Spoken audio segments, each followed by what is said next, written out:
እስከ 30% ታላቅ ቅናሽ ከሚያገኙበት ከሰመር ሪል ስቴት በመሃል ከተማ እንግሊዝ ኤምባሲ በካሬ ከ88 ሺህ ብር ጀምሮ ከ50% የባንክ ብድር ጋር ከዚህ በፊት በካሳንቺስ ሴቶች አደባባይ ጥንቅቅ አድርገን ማስረከባችን ይታወቃል። አሁን ደግሞ ውብና ነፋሻማ አየር ከሚያገኙበት በእንግሊዝ ኤምባሲ ከባለ 2 እስከ ባለ 4 መኝታ ቅንጡ አፓርትመንት ቤቶችን በ10% ቅድመ ክፍያ ብቻ ያገኛሉ።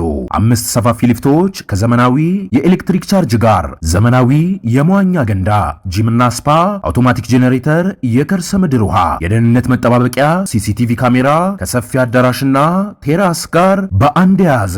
በተጨማሪ ይህን ቪዲዮ አይተው ቀድሞ ለሚመጡ 15 ደንበኞች እስከ 30% ልዩ ቅናሽ ያገኛሉ። ለበለጠ መረጃ ከታች ባለው ስልክ ይደውሉ።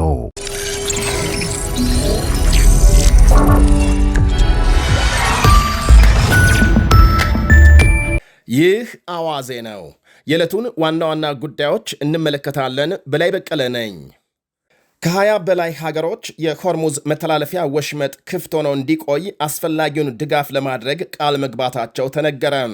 ሀገሮቹ ኢራን መተላለፊያውን መዝጋቷንና በንግድ መርከቦች ላይ የፈጸመችውን ጥቃት በጽኑ አውግዘዋል። 20ዎቹ ሀገሮች አብዛኞቹ ከአውሮፓ ሲሆኑ የተባበሩት አረብ ኤምሬትስና ባህሬንም እንዳሉበት ተገልጧል። ከፍተኛ መጠን ያለው ነዳጅ የሚተላለፍበት የሆርሙዝ ሰርጥ መዘጋት ትኩሳቱ በመላው ዓለም እንዲሰማ አድርጓል። ለዓለም ገበያ በየቀኑ ከሚቀርበው ነዳጅ ከ20 በመቶ በላይ የሚሆነው በዚሁ የባህር ወሽመጥ በኩል የሚያልፍ ከመሆኑ አንጻር አሁን ከፍተኛ የነዳጅ እጥረትና የዋጋ ጭማሪ እንዲታይ ምክንያት ሆኗል። ነዳጅ ብቻ አይደለም። የሆርሙዝ መተላለፊያ በር ከ100 ሚሊዮን በላይ ሕዝብ እስትንፋስ እንደሆነም ይወሳል። የቀጠናው ሀገራት የምግብ መተላለፊያ ሆኖ ያገለግላልና 50 ዲግሪ ሴልሺየስ የሙቀት መጠንና ጥቂት የእርሻ መሬት ያላቸው የፋርስ ባሕረ ሰላጤ ሀገሮች አብዛኛውን ምግባቸውን ከውጪ ያስገባሉ። ሳውዲ አረቢያ፣ ኳታርና የተባበሩት አረብ ኤምሬትስ ለምሳሌ ሙሉ በሙሉ በሚባል ደረጃ ምግብ ከውጪ ከሚያስገቡ ሀገሮች መካከል ናቸው። ኢራቅም እንዲሁ። ታዲያም ከውጪ የሚያስገቡት ምግብ በሆርሙዝ ሰርጥ በኩል የሚያልፍ እንደመሆኑ አሁን የሆርሙዝ መዘጋት ምን ያህል ከፍተኛ ጉዳት እንደጣለባቸው ወይም ደግሞ ከፍተኛ ጫና እንዳሳደረባቸው መገንዘብ ይቻላል። በአጠቃላይ የቀጠናው የምግብ አቅርቦት መተላለፊያ የሆነውን የሆርሙዝ ሰርጥ ኢራኖች ሲዘጉ ከ100 ሚሊዮን የሚልቅ ሕዝብ ጉሮሮ ላይ እንደቆሙ ይቆጠራል ባይ ናቸው ታዛቢዎች። ራሷ ኢራንም አብዛኛው የውጭ ንግዷ በሆርሙዝ ላይ ጥገኛ ከመሆኑ አንጻር ከጉዳቱ አታመልጥም። የዓለም የምግብ ፕሮግራም ከጉዳዩ ጋር በተገናኘ የማጓጓዣ ዋጋም ከፍተኛ ጭማሪ ማሳየቱን ይገልጻል።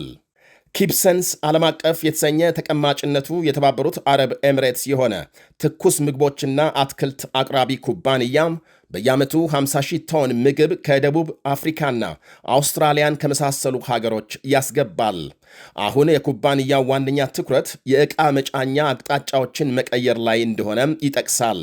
ምክንያቱም በአሁኑ ወቅት የአቅርቦት ሰንሰለት እጅግ እንቅፋት ገጥሞታልና የሆርሙዝ መተላለፊያን ማስከፈት ወይም መርከቦች በሰላም እንዲተላለፉ ማድረግ አማራጭ የሌለው ተግባር እንደሆነ የተረዱ ሀገሮች ለራሳቸው ጭምር ሲሉ አስተዋጽኦ ለማበርከት ቃል ገብተዋል።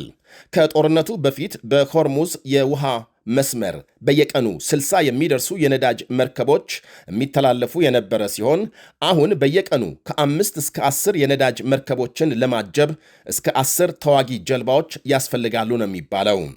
ይህ በእንዲህ እንዳለ የኢራን ግዙፉ የናታንዝ ኒኩሌር ጣቢያ መመታቱ ሲነገር የዓለም አቶሚክ ኤጀንሲ አሜሪካና እስራኤል ወታደራዊ እርምጃ እንዲያቆሙ አሳስቧል። ቴሄራን በኒኩሌር ጣቢያው ላይ ጥቃት መፈጸሙን ለኤጀንሲው ሪፖርት ማድረጓን ተከትሎ ኤጀንሲው የትኛውንም የኒኩሌር አደጋ ስጋት ለማስወገድ ሲባል ጥቃት እንዲቆም ጠይቋል። በእርግጥ እስካሁን ከጣቢያው ውጪ የጨረር መጠን ላይ ጭማሪ አልታየም ወይም አልተመዘገበም ብሏል። የኤጀንሲው ዋና ዳይሬክተር ራፋኤል ግሮሲ ዛሬ ቅዳሜ ጠዋት በኒኩሌር ጣቢያው ጥቃት መፈጸሙን በተመለከተ ከኢራን ሪፖርት መደረጉን ገልጸዋል። 5 ከሚደርሱ የኢራን ግዙፍ የኒኩሌር ጣቢያዎች አንዱ ነው ይባላል የናታንዝ ጣቢያ። እስራኤል በበኩሏም በኒኩሌር ጣቢያው በተፈጸመ ድብደባ አለመሳተፏንና አሜሪካም በተናጥል የወሰደችው እርምጃ እንደሆነ ገልጻለች። የሩሲያ ውጭ ጉዳይ ሚኒስቴር ባወጣው መግለጫም በናታንዝ ኒኩሌር ተቋም የተፈጸመውን ጥቃት በማውገዝ ዓለም አቀፉ ማኅበረሰብ ምላሽ እንዲሰጥ ጠይቋል። ኃላፊነት የጎደለው ያለውን ይህንኑ ጥቃት ዓለም መርምሮ ውሳኔ እንዲሰጥ ዳግም አሳስቧል። ከምድር በታች ከሚገኘው የኒኩሌር ጣቢያም ለሰው ልጅ ጎጂ ኬሚካል አፈትልኮ ሊወጣ እንደሚችል አክሏል። ከኒኩሌር ተቋሙ ሌላ በቴሄራን የኢራን ጦር ባለስቲክ ሚሳኤል ማምረቻ ጣቢያ በእስራኤል የጦር ጀቶች መመታቱ ተነግሯል። ኢራንና የሊባኖስ ሄዝቦላህ በበኩላቸው ወደ እስራኤል ተደጋጋሚ የሚሳኤል ጥቃት ዛሬም መፈጸማቸው ሲነገር፣ የባህሬን የሀገር ውስጥ ጉዳይ ሚኒስቴር ማምሻውን የአደጋ ጊዜ ድምፅ መውጣቱን ተከትሎ ወይም መሰማቱን ተከትሎ ሕዝቡ በመጠለያ እንዲቆይ ጠይቋል። በሰሜን እስራኤል በተፈጸመ ጥቃት 2 ሕንፃዎች መውደማቸውን ዘገቦች አመልክተዋል። በሌላ ዜና ኢራን 3800 ኪሎ ሜትር ገደማ በሚርቀው የአሜሪካና ብሪታንያ ጦር ሰፈር ባለስቲክ ሚሳኤል መተኮሷ ትልቅ ድንጋጤ ፈጥሯል። ያም ሆኖ ኢራን የተኮሰቻቸው 2 የባለስቲክ ሚሳኤሎች ህንድ ውቅያኖስ ላይ የሚገኘውን ጦር ሰፈር እንዳልመቱ ተመልክቷል። አሁን ድንጋጤ የፈጠረው ከዛሬው ጥቃት ባሻገር ኢራን ረጅም ርቀት የሚወነጨፍ ሚሳኤል ባለቤት የመሆኗ ጉዳይ ነው። የጦርነቱ አንድ መነሻም ቴሄራን አሜሪካ የሚደርስ ሚሳኤል እየገነባች ነው በሚል ፕሬዝዳንት ትራምፕ ያቀረቡት ተደጋጋሚ ክስ እንደነበር ይታወሳል። ይህ በእንዲህ እንዳለ ኢራን በመካከለኛው ምስራቅ በሚገኙ የአሜሪካ ጦር ሰፈሮች ላይ በፈጸመችው የእስካሁኑ ጥቃት የ800 ሚሊዮን ዶላር ውድመት ማስከተሏን አዲስ የወጣም አንድ ጥናት አመልክቷል።